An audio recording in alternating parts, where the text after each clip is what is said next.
எழுந்து நீ பிரகாசி.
அன்பான தொலைக்காட்சி நேயர்களுக்கு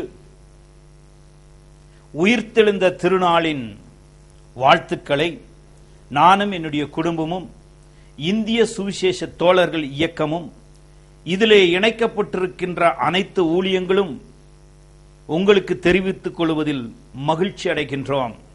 கடவுள்தாமே இந்த ஈஸ்டர் திருநாளின் ஆசீர்வாதங்களை உங்களுடைய வாழ்விலே அனுபவிக்கத்தக்கதாக வழிநடத்துவாராக என்பது எங்களுடைய ஜெபம். இந்த நாளினுடைய செய்திக்கு ஆதாரமாக லூக்கா என்பவர் எழுதின நற்செய்தி நூல் 24வது அதிகாரத்தின் 6வது வசனத்தை மையமாக கொண்டு இந்த நாளினுடைய ஆசீர்வாதத்திற்கு நேராய் உங்களை வழிநடத்தி செல்லலாம் என்று சொல்லி நான் விரும்புகிறேன். Gospel according to Luke, the 24th chapter, the 6th verse. கடவுளுடைய தூதன் சொல்லுகிறான், அவர் இங்கே இல்லை, அவர் உயிர்த்தெழுந்தார். உயிரோடு இருக்கிறவரை நீங்கள் மரித்தோரிடத்தில் தேடுகிறது என்ன? அவர் இங்கே இல்லை, அவர் உயிர்த்தெழுந்தார். பெரிய வெள்ளிக்கிழமை அன்று சிலுவையிலே 3 ஆணிகளிலே தொங்கினவராய் மரித்த இயேசு கிறிஸ்துவை அந்த சமயத்தின் சமுதாயத்தின் முறைப்படி மலைகளிலே குடையப்பட்டு அங்கே வைக்கப்பட்டிருந்த கல்லறையிலே அவருடைய சடலத்தை வைத்து ஒரு பெரிய கல்லை எடுத்து மூடிவிட்டார்கள். நம்மை போன்று அவர்கள் மண்ணுக்குள்ளாக மரித்தவர்களுடைய சரீரத்தை வைத்து மேலே மண் மூடுவதோ அல்லது சுற்றி சுவர் கட்டி மேலே பளிங்குக்கல் வைப்பதோ அவர்களுடைய முறைமை அல்ல. ஒரு மலை, அந்த மலையிலே குகை ஒன்று, அதற்குள் படிக்கட்டுகளை போன்ற இடங்கள், அதிலே மரித்தவர்களுடைய உடலுக்கு வெள்ளைப்போளம், தூபவர்க்கம் போன்றதான வாசனை திரவியங்களை எல்லாம் போட்டு வெள்ளை துணியிலே சுற்றி சரீரத்தை அங்கே வைத்துவிட்டு வெளியிலே அவர்கள் அறைக்கு கதவு மூடுவது போல பெரிய கல்லை எடுத்து மூடிவிடுவார்கள். அதுதான் அந்த நாட்டினுடைய எருசலேமின் வழக்கமாயிருந்தது. இயேசுவும் அந்த வழக்கத்தின்படியே மரித்தவரை அந்த கல்லறையிலே வைத்து பெரிய கல்லை மூடிவிட்டார்கள்.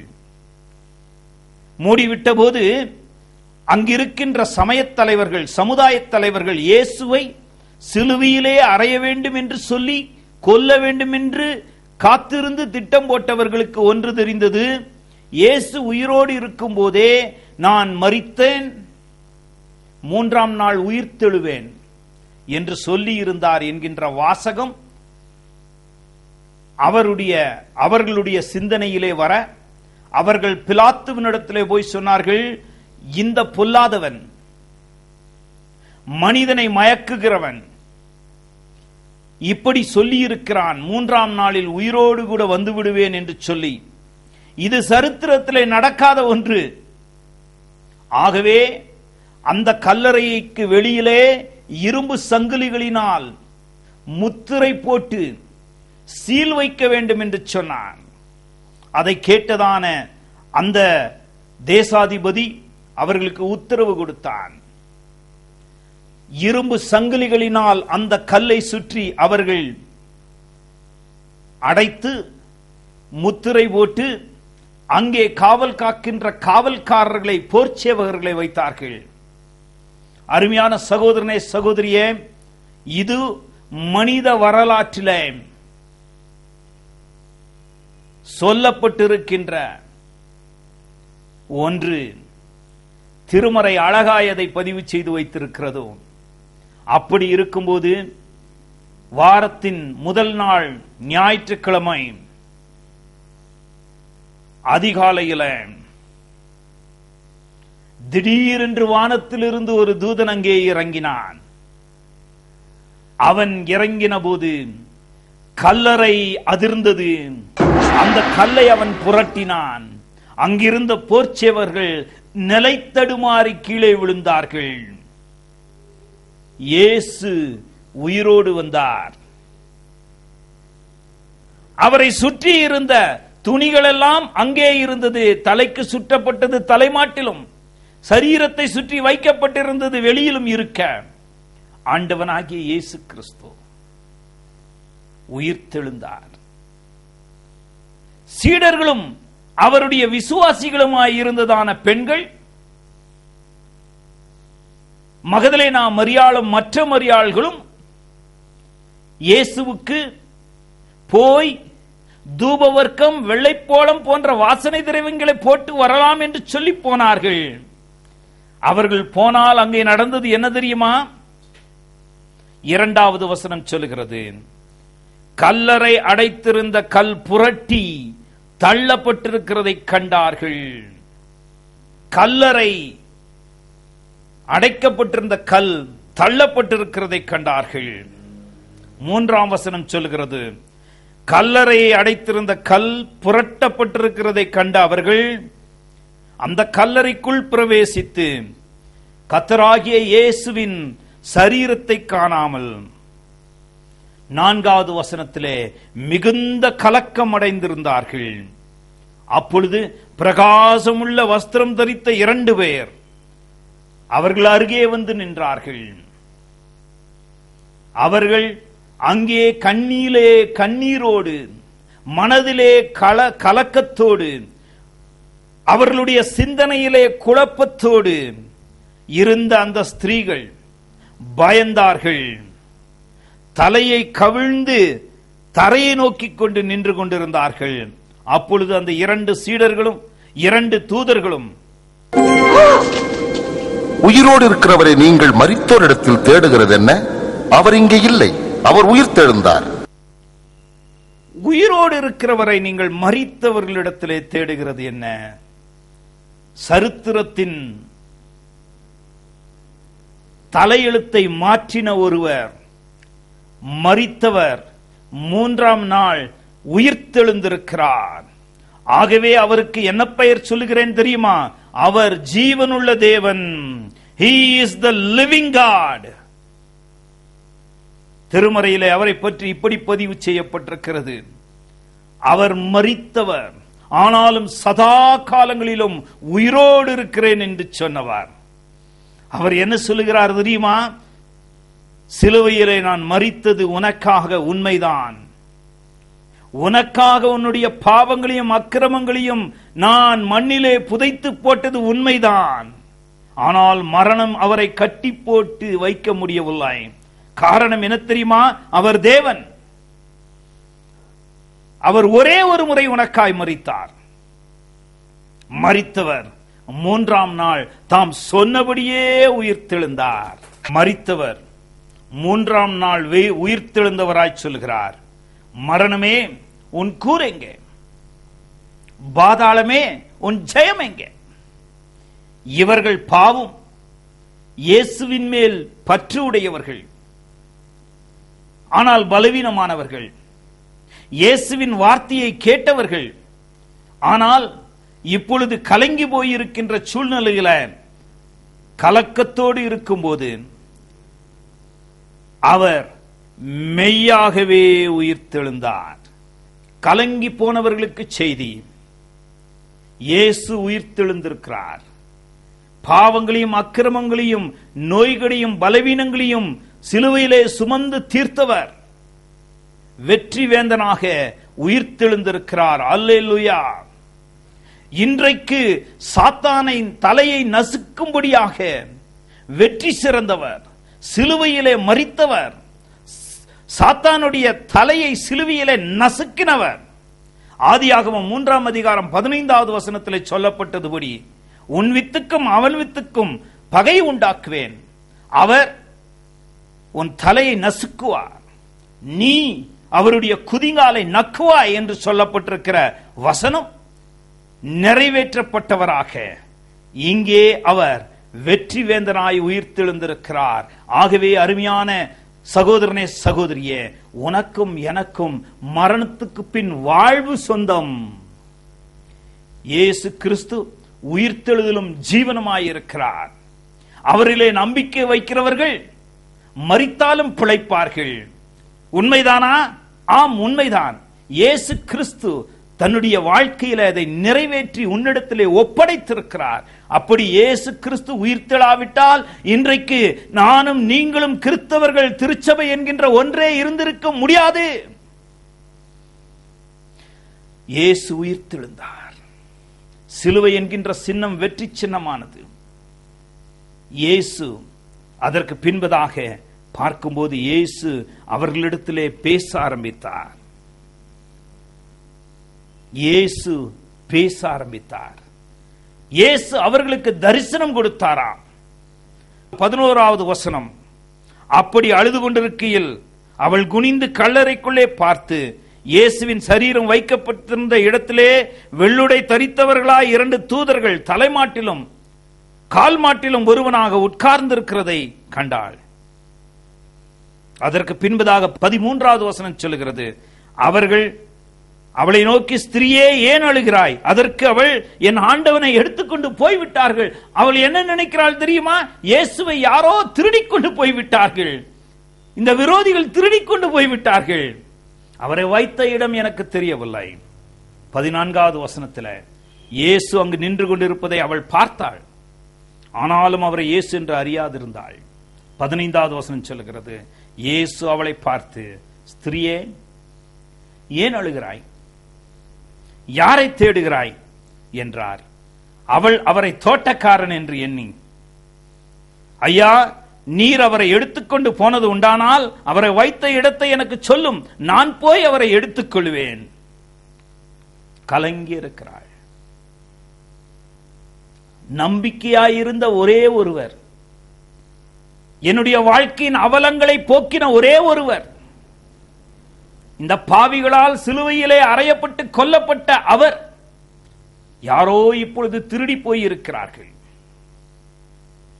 அவரை நான் எடுத்துக்கொள்ள வேண்டும். இயேசு நின்றாலும் குழப்பங்கள், கவலைகள், கண்ணீர்கள், கைவிடப்பட்ட நிலைமை எல்லாம் அவளுடைய கண்ணை அடைத்திருக்க இயேசு அவளிடத்திலே பேசுகிறார். அவர் பேசுகிறதை அவள் கேட்டாலும் இது இயேசுதான் என்று தெரியாமலேயே இருக்கிறாள். 16வது வசனம், 16th verse, இயேசு அவளை நோக்கி மரியாளே என்றார். பெயர் சொல்லி அழைக்கும் தேவன். நீ யார் என்று எனக்கு தெரியாது, நான் ஒரு மனிதன். உன் பெயரை நீ சொன்னால் ஒழிய எனக்கு தெரியாது. ஆனால் இயேசுவுக்கு உன்னை தெரியும். இயேசுவுக்கு உன்னை தெரியும். ஏன் தெரியுமா? அவர்தான் உன்னை படைத்தவர், அவர்தான் உன்னுடைய தாயின் கருவிலே நீ உருவாவதற்கு முன்பதாகவே, உன் எலும்புகள் உருவாவதற்கு முன்பதாக உன்னை பார்த்தவர். நீ இந்த உலகத்திலே பிறந்து வளர்ந்து வாலிபனாகி உன்னுடைய வாழ்வு இந்த உலகத்திலே என்றைக்கு மூடும், எப்படி முடியும் என்பது அவருக்கு தெரியும், எனக்கு தெரியாது. அவர் பேர் சொல்லி அழைத்தார். அவள் திரும்பி பார்த்து ரபூனி என்றாள். அதற்கு போதகரே என்று அர்த்தமாம். அருமையான சகோதரனே, சகோதரியே, இந்த இயேசு கிறிஸ்து உன்னுடைய வாழ்க்கையிலே அர்த்தம் கொண்டு வர விரும்புகிறார். இந்த இயேசு கிறிஸ்து மரித்து போன நிலைமையிலிருந்து உன்னிலே உயிர்த்தெழுந்த நம்பிக்கையை கொண்டு வர விரும்புகிறார். நான் மரணத்திலும் மகிழ்வேன், மரித்து உயிர்த்தவரை நான் புகழ்வேன், சரணம் பாடி அவருடைய பாதத்திலே விழுந்து அவருக்கு நான் பூஜை செய்வேன். மரணத்தை பார்த்து நான் பயப்பட வேண்டியதில்லை. காரணம் என்ன தெரியுமா? என்னுடைய இயேசு கிறிஸ்து மரணத்தை முறியடித்திருக்கிறார். அவர் என்னுடைய நம்பிக்கையாயிருக்கிறார். அவரிலே நம்பிக்கை வைக்கிறவர்களுக்கு மரித்தாலும் வாழ்வார்கள் என்று சொல்லி வாக்குத்தத்தங்களை ஒப்படைத்திருக்கிறார். கலக்கமுற்றிருக்கின்ற எனக்கும் உங்களுக்கும் அவர் தெளிவையும் அமைதியையும் நம்பிக்கையையும் ஒப்படைக்கின்றார். இயேசு அவளை நோக்கி, என்னை தொடாதே,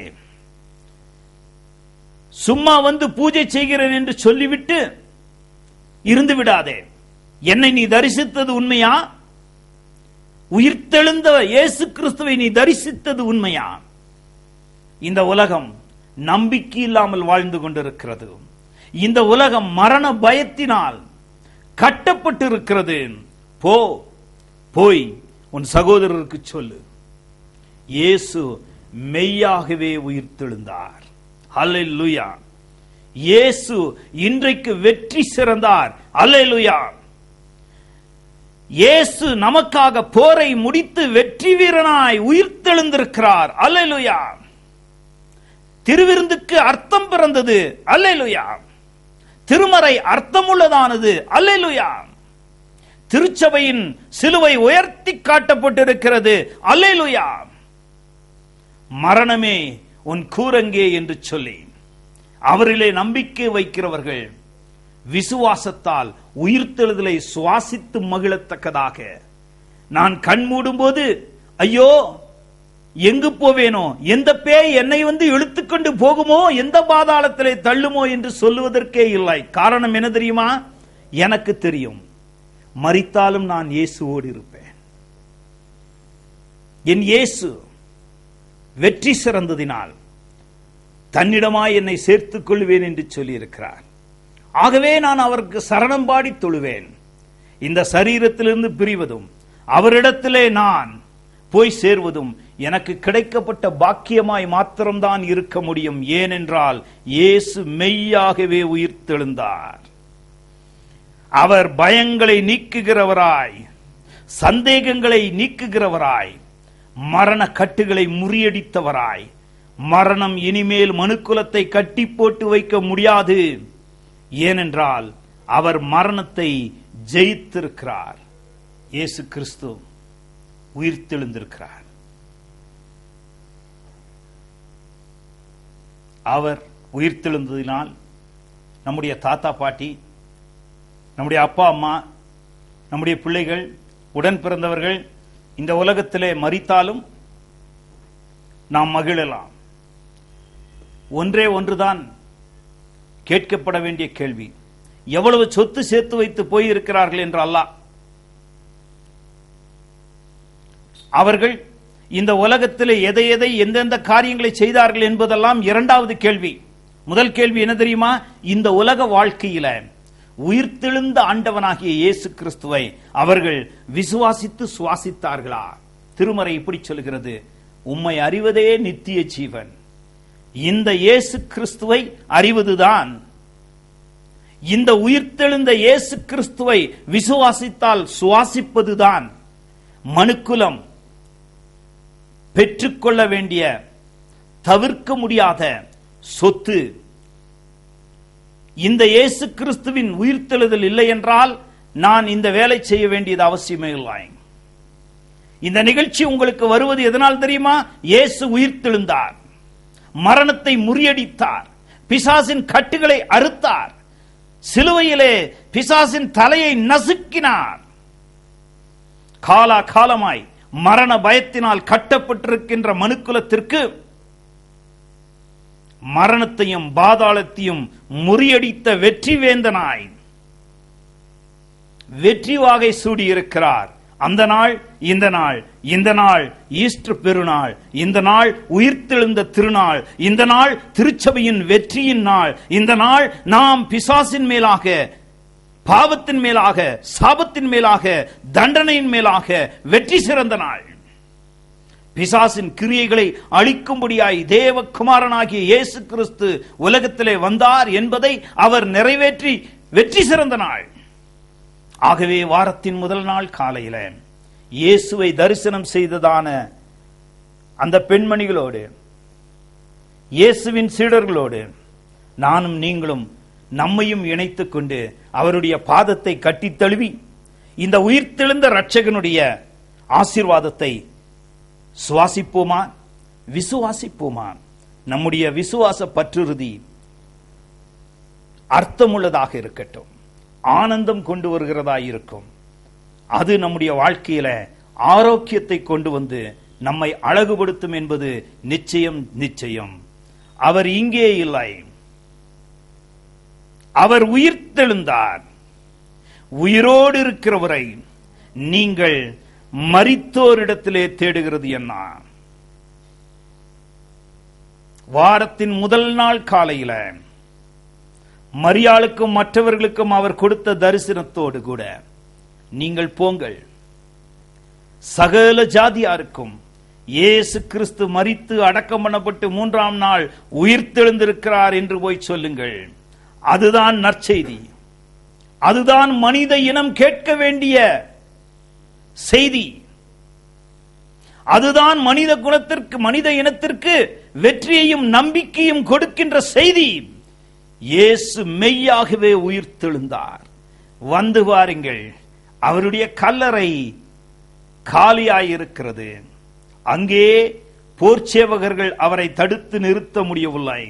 அங்கே கட்டப்பட்டிருக்கின்றதான சங்கிலிகள், அங்கே மூடப்பட்டிருக்கிறதான கல் அனைத்தும் தவிடுபடியாகி இருக்கிறது என்று சொல்லுகிறேன். மாறாத என் இயேசு வெற்றி சிறந்திருக்கிறார்.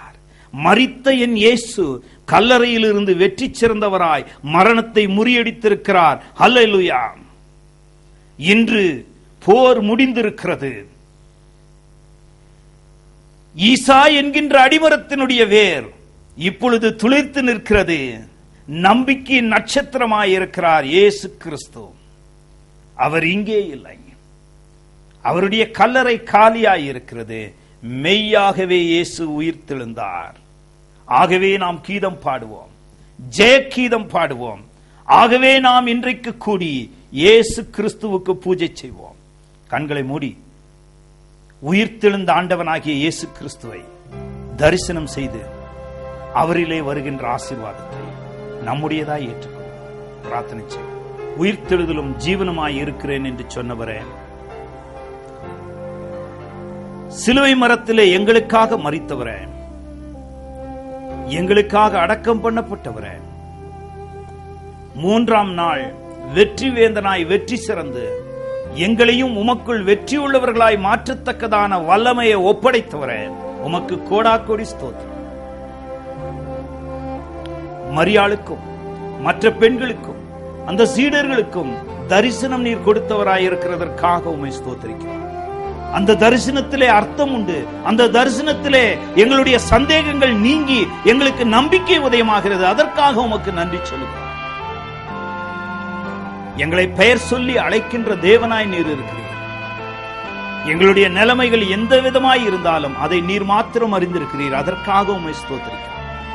அந்த இயேசு கிறிஸ்துவை இந்த நாளிலே நாங்கள் விழுந்து உம்முடைய பாதத்தை முத்தம் செய்து, இயேசுவே இயேசுவே, அழிவை நோக்கி அழிவிலே வாழ்ந்து கொண்டிருந்த எங்களுக்கு அழியாமை என்கின்ற ஒன்றை ஒப்படைத்தீரே, உமக்கு நன்றி என்று சொல்லி நாங்கள் உமக்கு பூஜை செய்கிறோம். உம்முடைய நாமத்தை நாங்கள் தொழுகிறோம், ஸ்தோத்திரிக்கிறோம். நீர் எங்களுக்காக வெற்றி சிறந்தீர், அதற்காக ஸ்தோத்திரம். இந்த நாளினுடைய ஆசீர்வாதம் இந்த நாளின் செய்தியை கேட்டுக்கொண்டிருக்கிற ஒவ்வொருவருக்கும் சொந்தமாகத்தக்கதாக ஈஸ்டர் பண்டிகை இவர்களுடைய வாழ்க்கையிலே குதூகலத்தையும் கொண்டாட்டத்தையும் கொண்டு வரத்தக்கதாக, இது எங்களுடைய திருச்சபைக்கு கொடுக்கப்பட்ட வெற்றி, எங்களுடைய திருவிருந்துக்கு கொடுக்கப்பட்ட வெற்றி, எங்களுடைய திருமுழுக்கு கொடுக்கப்பட்ட வெற்றி, எங்களுடைய திருமறைக்கு கொடுக்கப்பட்ட வெற்றி. இயேசு மெய்யாகவே உயிர்த்தெழுந்தார். அல்லேலூயா. உம்முடைய நாமத்தை ஸ்தோத்திரிக்கிறோம், துதிக்கிறோம், வாழ்த்துகிறோம். ஆசீர்வாதத்தை சொந்தமாக்க உம்மிடத்திலே கெஞ்சி நிற்கிறோம். இந்த ஈஸ்டர் நாளின் ஆசீர்வாதம் இந்த நாளின் செய்தியை கேட்டுக்கொண்டிருக்கிற ஒவ்வொருவரோடும் நிலைத்திருந்து நிரம்ப பெற்றவர்களாய் உம்முடைய உயிர்த்தெழுதலுக்கு இவர்கள் சாட்சிகளாய் இருக்க இவர்களை பயன்படுத்தத்தக்கதாக ஒப்படைக்கிறோம். இயேசு கிறிஸ்துவின் நாமத்தில் பிதாவே, ஆமென். அன்பான இறைமக்களே, இந்த உயிர்த்தெழுந்த திருநாளில உங்களை வாழ்த்துவதில் நானும் இந்திய சுவிசேஷ தோழர்கள் குடும்பமும் மகிழ்ச்சி அடைகிறது. இந்த உயிர்த்தெழுந்த ஆண்டவருடைய திருநாமத்தை போற்றவும் அவருடைய திருநாமத்தில் வருகின்ற நம்பிக்கையும் விடுதலையும் அறிவிக்கவே இந்த நிகழ்ச்சிகள் உங்கள் முன்பாக கொண்டு வரப்படுகிறது. இந்த நிகழ்ச்சிகளின் மூலமாய் ஆயிரம் மக்கள் இயேசுவின் திருநாமத்தை, அவருடைய திருநாமத்தில் வருகின்ற நல் செய்தியை அறிந்து கொள்ள வாய்ப்பு கொடுக்கத்தக்கதாக நீங்கள் ஜெபித்துக் கொள்ளுங்கள். இந்த நாளினுடைய இந்த செய்தியின் பிரதி உங்களுக்கு வேண்டும் என்று சொன்னால், அல்லது நான் எழுதுகிற பத்திரிகையினுடைய பிரதி வேண்டுமானால், உங்களுடைய ஜெபங்கள், உங்களுடைய விருப்பு வெறுப்புகள் அனைத்தையும் இந்த திரையில் காணும் விலாசத்திற்கு தொடர்பு கொண்டு நீங்கள் பெற்று அநேகருக்கு சொந்தமாக்கிட உங்களை அன்பாய் அழைக்கின்றோம். உயிர்த்தெழுந்த ஆண்டவன் தாமே உங்களுடைய உள்ளங்களையும் இல்லங்களையும் அவருடைய உயிர்த்தெழுந்த வல்லமையினால் ஆட்கொண்டு உங்களை ஆசீர்வதித்து உங்களை பாதுகாப்பாராக. ஆமென். மரணம் மீது வெற்றி, நான் சரணம் பாட வெற்றி, ஆவியானவர் அருளும் அபிஷேகத்தின் வெற்றி. அல்லேலூயா, அல்லேலூயா, அல்லேலூயா, அல்லேலூயா, அல்லேலூயா, அல்லேலூயா. வெற்றி வெற்றி வெற்றி, சுற்றிலும் முற்றிலும் வெற்றி.